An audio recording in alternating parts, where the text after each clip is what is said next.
کافر را بشناسید.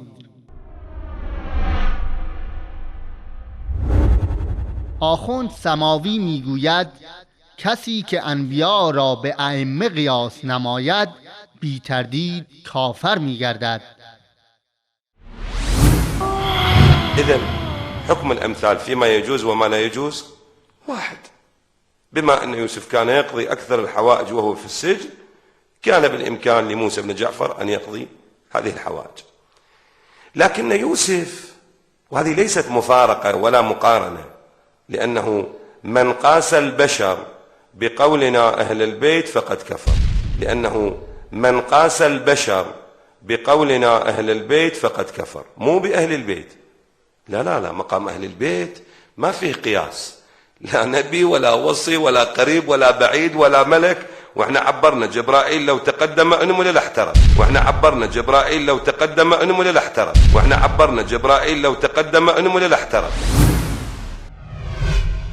خصوصیاتی که آخوندان شیعه برای امامان خود قائلند مانند منسوب بودن از طرف الله، عصمت و مصونیت از هر گونه خطا و لغزش و گناه، علم لدنی و مصون بودن از خطا به ما کان و ما یکون، ارتباط مستمر با ملائکه، دریافت نامه‌ای غیبی از الله که در آن وظایف امام تعیین شده است، توانایی تصرف تکوینی در نظام عالم و انجام معجزه، مفترض الطاعه بودن، عرضه شدن اعمال انسانها به ایشان و غیره، تمام این اوصاف در کتب معتبر شیعه از جمله اصول کافی جلد 1 آمده است. اگر آنان را از پیامبران بالاتر نبردند، حداقل مقامی همپایه پیامبران به آنها میدهند.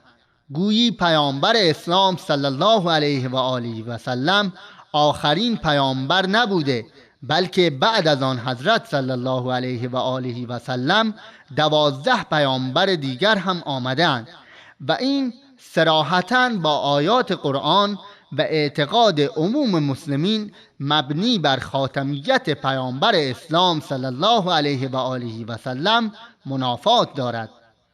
الله متعال مقام و منزلت انبیا علیهم السلام را چنین بیان می کند: وتلك حجتنا آتيناها إبراهيم على قومه نرفع درجات من نشاء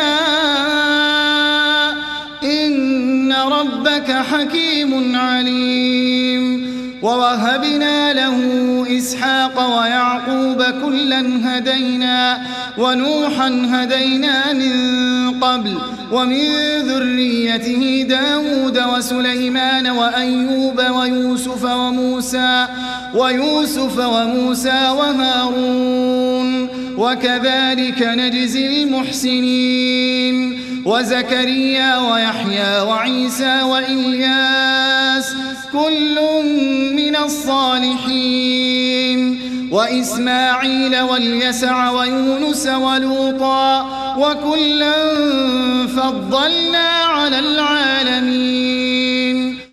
و اینها دلایل ما بود که به ابراهیم دادیم تا در برابر قومش به کار گیرد. درجات هر کس را که بخواهیم بالا میبریم، بدون شک پروردگار تو با حکمت و داناست. و اسحاق و یعقوب را به او بخشیدیم و هر یک را هدایت کردیم و پیشتر نوح را نیز هدایت نمودیم و از نسل او داوود و سلیمان و ایوب و یوسف و موسی و هارون را هدایت کردیم و این چنین نیکوکاران را پاداش می دهیم.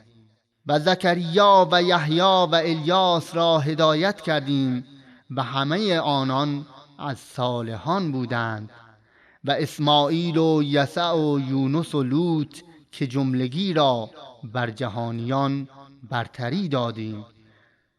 اما از امام باقر رحمه الله در وسائل الشیعه جلد 11 صفحه 185 روایت شده که سوگند به الله که ما از جانب الله براءتی نداریم و میان ما و الله رابطه خویشاوندی نیست و ما را بر الله حجتی نیست و جز به عبادت و طاعت الهی به الله نزدیک نمی شویم. پس هر یک از شما که الله را نافرمانی کند ولایت ما سودی برایش ندارد.